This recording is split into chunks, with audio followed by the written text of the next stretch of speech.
introduce yourself? എൻ്റെ പേര് മേഘ. ഞാൻ തൃശ്ശൂർ ജില്ലയിലെ കയ്പമംഗലത്താണ് താമസിക്കുന്നത്. നിലവിൽ സാക്ഷരതാ മിഷൻ്റെ തുല്യത അധ്യാപികയായിട്ടും പിന്നെ PSC കോച്ചിങ് സെൻറ്ററിൽ ക്ലാസ് എടുക്കുന്ന അധ്യാപികയായിട്ടൊക്കെ പ്രവർത്തിക്കുന്ന എക്കണോമിക്സ്. നാഷണൽ ഇൻകം കാൽക്കുലേഷൻ ഒക്കെ എത്ര മാർഗത്തിലൂടെ നമുക്ക് കാൽക്കുലേറ്റ് ചെയ്യാൻ പറ്റും? 3 രീതിയാണ് ഇന്ത്യയിലുള്ളത്. ഫസ്റ്റ് ഒരു ഉൽപ്പന്ന രീതിയാണ്, അതായത് നമ്മുടെ സമ്പദ് വ്യവസ്ഥയുടെ അടിസ്ഥാന മേഖലകളായ പ്രാഥമിക മേഖല, ദ്വിതീയ മേഖല. Scientific attempt to calculate national income made by VK Rao. ഇപ്പോൾ ഇന്ത്യയിൽ ദേശീയ വരുമാനം കണക്കാക്കുന്ന ഔദ്യോഗിക സ്ഥാപനം നാഷണൽ സ്റ്റാറ്റിസ്റ്റിക്കൽ ഓഫീസ്. നേരത്തെ എന്തായിരുന്നു? നേരത്തെ CSO, central statistical office. Central statistical organisation ആണ്. 51 വരുമ്പോൾ ഓർഗനൈസേഷൻ ആയിരുന്നു, പിന്നെ ഓഫീസാക്കി. LPGയുടെ ഫുൾ ഫോം എന്താ? Liberalisation, privatisation, globalisation. ഗ്ലോബലൈസേഷനെ സംബന്ധിച്ചിടത്തോളം അത് നല്ലതാണോ മോശമാണോ? നമുക്ക് 2 രീതിയിൽ പറയാം. അതിന് ഗുണങ്ങളും ഉണ്ട്, അതോടൊപ്പം ദോഷങ്ങളും ഉണ്ടെന്ന് പറയാം. അതായത് ഒരു പരിധി വരെ നമുക്ക് മറ്റ് സംസ്കാരങ്ങൾ, ഉപഭോക്തൃ സംസ്കാരങ്ങൾ സ്വീകരിക്കുന്നത് കൊണ്ട് ഒരുപാട് ദോഷങ്ങൾ നമ്മുടെ രാജ്യത്തിന് ഉണ്ടായിട്ടുണ്ട്. അല്ലാതെ നോക്കുമ്പോൾ നമുക്ക് മറ്റു രാജ്യങ്ങളുടെ സാങ്കേതിക വിദ്യയും ഉൽപ്പന്നങ്ങളും എല്ലാം ഉപയോഗിക്കാൻ പറ്റുന്നത് കൊണ്ട് അത് ഒരു പരിധി വരെ. ഒരു 3 സെന്റൻസിൽ ആഗോളവൽക്കരണത്തിന് ഒരു ഡെഫിനിഷൻ പറയാൻ പറ്റുമോ? സിമ്പിൾ ആയിട്ടുള്ള ആഭ്യന്തര സമ്പദ് വ്യവസ്ഥയെ ലോക സമ്പദ് വ്യവസ്ഥയുമായിട്ട് സംയോജിപ്പിക്കുന്ന ഒരു സംവിധാനമാണ് ആഗോളവൽക്കരണം. ഇന്ത്യ രക്ഷപ്പെട്ടത് ആഗോളവൽക്കരണത്തിലൂടെയാണെന്ന് ഞാൻ പറഞ്ഞാൽ അതിനെ എതിർക്കും. ആഫ്റ്റർ 1990 അതിന് മുമ്പുള്ള monopoly restrictive trade practice activity ഒക്കെ ഉണ്ടായിരുന്ന സമയത്ത് ഇന്ത്യ ഒരു വലിയ മോണിറ്ററി ഫിനാൻഷ്യൽ ക്രൈസിസ് 90-ന് ശേഷം, അതായത് നമ്മുടെ ബാലൻസ് ഓഫ് പേയ്മെന്റ് വലിയ കുറഞ്ഞു, പിന്നെ കമ്മി കൂടി. അപ്പോഴത്തേക്ക് ഗ്ലോബലൈസേഷൻ, ലിബറലൈസേഷൻ, പ്രൈവറ്റൈസേഷൻ വന്നതോടുകൂടി വലിയൊരു മാറ്റം ഉണ്ടായി, ഒരു ഇമ്പാക്റ്റ് ഉണ്ടായി. ശരിക്കും ആ ഒരു പ്രതിസന്ധി മറികടക്കാൻ പറ്റിയത് ആ ഒരു പുത്തൻ സാമ്പത്തിക നയ പരിഷ്കാരങ്ങളിലൂടെയാണ്. എന്നാൽ അതിലും അത് വന്നതോടൊപ്പം ഒരുപാട് ഗുണങ്ങളും നമുക്ക് ആ ഒരു പ്രതിസന്ധിയൊക്കെ മറികടക്കാൻ പറ്റിയെങ്കിലും അതും നമ്മുടെ കാർഷിക മേഖല ഉൾപ്പെടെയുള്ള കുറേ മേഖലയ്ക്ക് ഡീവാലുവേഷൻ, മൂല്യ തകർച്ച, അതായത് മറ്റു വിദേശ കറൻസികളുമായിട്ട് താരതമ്യം ചെയ്ത് ഇന്ത്യയുടെ മൂല്യം കുറയ്ക്കുന്നത്. പോസ്റ്റ് ഗ്രാജുവേഷൻ ഇല്ല, ഇപ്പോൾ ചെയ്തുകൊണ്ടിരിക്കുന്നു. ശ്രീനാരായണ ഗുരു ഓപ്പൺ യൂണിവേഴ്സിറ്റി. ഏറ്റവും ഇഷ്ടം സോഷ്യൽ സയൻസിൽ ഏത് സബ്ജക്റ്റാണ്? എക്കണോമിക്സ് ആണ്. സ്കൂളിൽ ചെന്നിട്ട് ജോഗ്രഫി പഠിപ്പിക്കാൻ പറഞ്ഞാൽ എങ്ങനെ പ്രിപ്പയർ ചെയ്യും? പഠിപ്പിക്കാൻ കുഴപ്പമില്ല. ഏറ്റവും ഇഷ്ടം പ്രിപ്പറേഷൻസ് എടുക്കും. ആദ്യം ആ സബ്ജക്റ്റ് നന്നായി നമ്മളൊന്ന് പഠിച്ച് അത് എങ്ങനെയാണ് കുട്ടികൾക്ക് എളുപ്പത്തിൽ ഇൻട്രൊഡ്യൂസ് ചെയ്യാൻ പറ്റുന്ന ആക്ടിവിറ്റീസ്, സോഴ്സസ് ഒക്കെ ടെക്സ്റ്റുകൾ നോക്കി അത് ആക്ടിവിറ്റീസിലൂടെ. ഒരു ജോഗ്രഫിയുടെ ഒരു ചെറിയ ക്ലാസ് ഒന്ന് എടുത്ത് കാണിക്കാം. ജോഗ്രഫി ഏതെങ്കിലും ഒരു സബ്ജക്റ്റ്. ഭൂമിയുടെ ഘടന.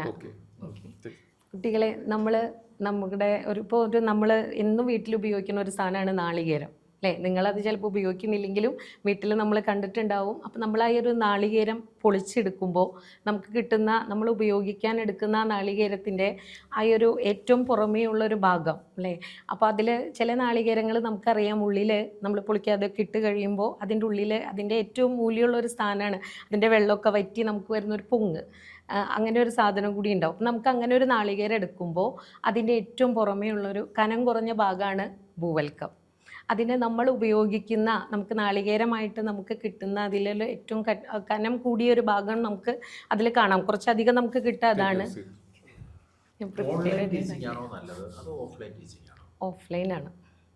ഞാൻ ഏറ്റവും താല്പര്യപ്പെടുന്നത് ഓഫ്ലൈനാണ്. കാരണം ഓഫ്ലൈൻ ആയാൽ മാത്രമാണ് കുട്ടികൾക്ക് ഡയറക്റ്റ് നമുക്ക് ഒരു എല്ലാ കാര്യങ്ങളും ടീച്ചറോട് ചോദിക്കാനും. ഓൺലൈൻ ആവുമ്പോൾ അത് ക്ലാസ് കേൾക്കും, ചിലപ്പോൾ സംശയങ്ങൾ നമുക്ക് ഓൺലൈനായിട്ട് ചോദിക്കാം. പക്ഷെ അവരുടെ ആ പഠിപ്പിൽ ഓൺലൈൻ ക്ലാസ് കേട്ടിട്ട് അതിനോടൊപ്പം പഠിച്ചു പോകാൻ കഴിവുള്ളവർ എണ്ണം വളരെ കുറവാണെന്നാണ് എനിക്ക് തോന്നുന്നത്. പക്ഷേ ആവശ്യമുണ്ടോ ശരിക്കും? ടീച്ചറാവാൻ ബി എഡിൻ്റെ ഒരു ആവശ്യമുണ്ട്. നമ്മൾ അതുവരെ ഇപ്പോൾ ഡിഗ്രി ഒക്കെ പഠിച്ച് നമുക്ക് ആ ഒരു ഫീൽഡിലേക്ക് പോകുമ്പോൾ അവിടെ ക്ലാസ് എടുക്കുന്ന ഡെമോ ക്ലാസ്സുകളും.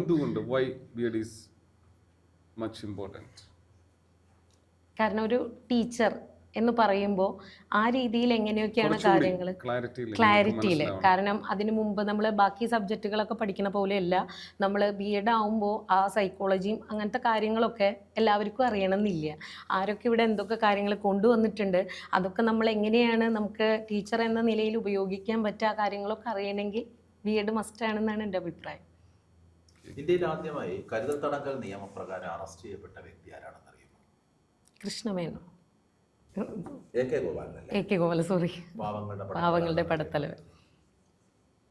ഏത് കോൺസ്റ്റിറ്റ്യുവൻസിയാ നിങ്ങളുടേത്? ഞങ്ങളുടെ കയ്പമംഗലം നിയോജക മണ്ഡലം. KK Valsaraj. Okay. Right to education ഏത് ആർട്ടിക്കിളാണ്? ആർട്ടിക്കിൾ 21. Article 21A. അറിയില്ല. മിനി കോൺസ്റ്റിറ്റ്യൂഷൻ അറിയപ്പെടുന്നത് ഏതാണ്? ആർട്ടിക്കിൾ 32. മിനി കോൺസ്റ്റിറ്റ്യൂഷൻ അമെൻഡ്മെന്റ് അറിയപ്പെടുന്ന അമെൻഡ്മെന്റ് 42. നമ്മുടെ അടിയന്തരാവസ്ഥ കാലം 42. സബ്ജക്റ്റ് ഒന്നും വായിച്ചിട്ടുണ്ടായില്ല. ഒരു വ്യക്തിയെ മിസ്സിംഗ് ആണ്, അയാളെ കോടതി പറയുന്ന അയാളെ ഇവിടെ പ്രസന്റ് ചെയ്യണം എന്ന് പോലീസിനോട് പറയുന്ന റിട്ട് എന്താണ്? Habeas corpus. ഈ Iran Israel America conflict Indian economy എങ്ങനെയാണ് ബാധിച്ചത്? കാരണം നമുക്ക് ആവശ്യമായ സാധനങ്ങൾ, ഇന്ധനം, എണ്ണ പോലുള്ള സാധനങ്ങളൊക്കെ നമ്മൾ ഇറക്കുമതി ചെയ്യുന്നത് ഈ ഗൾഫ് രാജ്യങ്ങളിൽ നിന്നായതുകൊണ്ട് തന്നെ അത്തരത്തിലുള്ളൊരു ക്ഷാമം നമുക്കുണ്ടാവും. അപ്പോൾ ആയൊരു ഇതിലും പിന്നെ നമുക്ക് ഈ ഗൾഫ് രാജ്യങ്ങളിൽ നിന്നുള്ള നമ്മുടെ NFIA അങ്ങനെയുള്ള കാര്യങ്ങളൊക്കെ നമുക്ക് ആ പൈസ. Hormuz. Okay Megha, you are very talented, very dedicated. നല്ല ഇംപ്രവൈസേഷനും നല്ല പെർഫോമൻസും ഒക്കെ ഉണ്ട്. തേങ്ങയൊക്കെ നല്ലത് മുട്ടയില്ലേ സാറേ? മുട്ടയാണ് ഞാൻ നേരത്തെ ചവരി. അത് വാക്കുകൾ ഓരോ സ്ഥലത്ത് എന്താന്ന്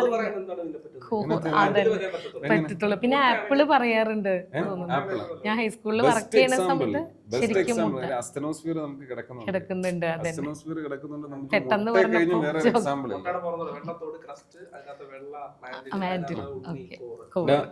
അതുപോലെ ഇപ്പം B.Edന്റെ ഒരു കാര്യം എപ്പോഴും ചിന്തിക്കേണ്ട ഒരു കാര്യം, B.Ed എന്തുകൊണ്ട് ഇമ്പോർട്ടൻ്റ് ആയെന്ന് വെച്ച് കഴിഞ്ഞാൽ ഇൻഡിവിജ്വൽ ഡിഫറൻസ് ആണ്. ക്ലാസ്സിലിരിക്കുന്ന 40 കുട്ടികളും 40 തരത്തിലുള്ളവരാണ്.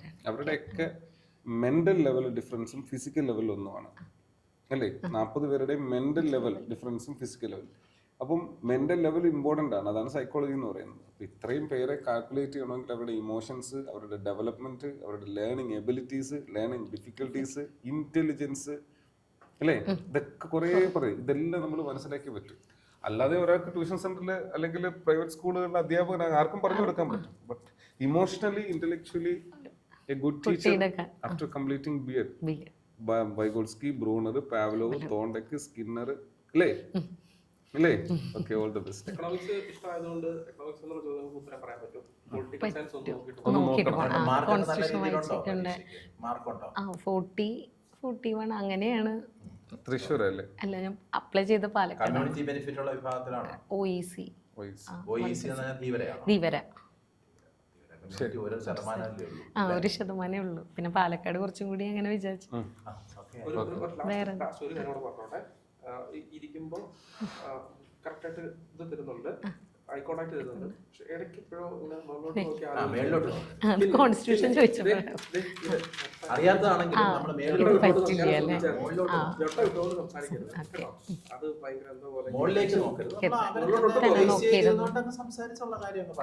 ബയോഡാറ്റ എഴുതുമ്പോ ഫസ്റ്റ് ടൈമാണ്. പിന്നെ ഞാൻ താങ്കൾക്ക് പേടിയില്ല, ഉണ്ടാകും, പക്ഷെ നമുക്കത് വ്യക്തമാവുന്നില്ല. എടുക്കാൻ കഴിവുള്ളൊരു വ്യക്തി എന്ന് താങ്കളെ പറ്റി തോന്നുന്നു. നൃത്തം ഏതായിട്ടോ? നൃത്തം ചോദിക്കും. അത് ചോദിക്കും. ചെയ്യുന്നത് ക്ലാസിക്കൽ പഠിച്ചിട്ടുണ്ട് ചെറുപ്പത്തില്. ഫുള്ള് കംപ്ലീറ്റഡ് അല്ല. ക്ലാസിക്കൽ ഭരതനാട്യം ഒക്കെ പഠിച്ചിട്ടുണ്ട്. പിന്നെ അങ്ങനെ ഒരു സാമ്പത്തിക ഇത് വന്നപ്പോ നിർത്തി. ഭരതനാട്യം. പിന്നെ പഠിക്കണം എന്ന് ആഗ്രഹമായിരുന്നു. ചോദിക്കും അല്ലേ? ഇത് വെച്ചിട്ടായിരിക്കും നമ്മൾ ചോദിക്കാം. ഓക്കെ ശരി. ഈ ഹോബീസ് ഒക്കെ എഴുതുമ്പോൾ ഞാൻ ജസ്റ്റ് അങ്ങനെ അല്ല അതിലങ്ങനെ എന്താ നമുക്ക് എഴുതാൻ comfortable നമുക്ക് ആയിട്ട് എഴുതുക. എഴുതാം. അത്രയേ ഉള്ളൂ. കാരണം അതിനെപ്പറ്റി ഒരു ചോദ്യം വന്നു കഴിഞ്ഞാൽ പറയാൻ നമ്മൾ പറയും, അത്രേ. അല്ലാതെ വേറെ ഒന്നും അതിനകത്ത് ചിന്തിക്കണ്ട. നമുക്ക് നമ്മളൊക്കെ വഴങ്ങുന്ന ഒരു സംഗതി. ഇപ്പൊ റീഡിംഗ് ഒക്കെ എടുത്ത് എഴുതി വെച്ചു, ചിലപ്പോ അവർ ബുക്കിനെ പറ്റി ചോദിച്ചാൽ നമ്മൾ പറയാം. പറയാം. ഓക്കെ, ശരി, താങ്ക് യു. വിഷയം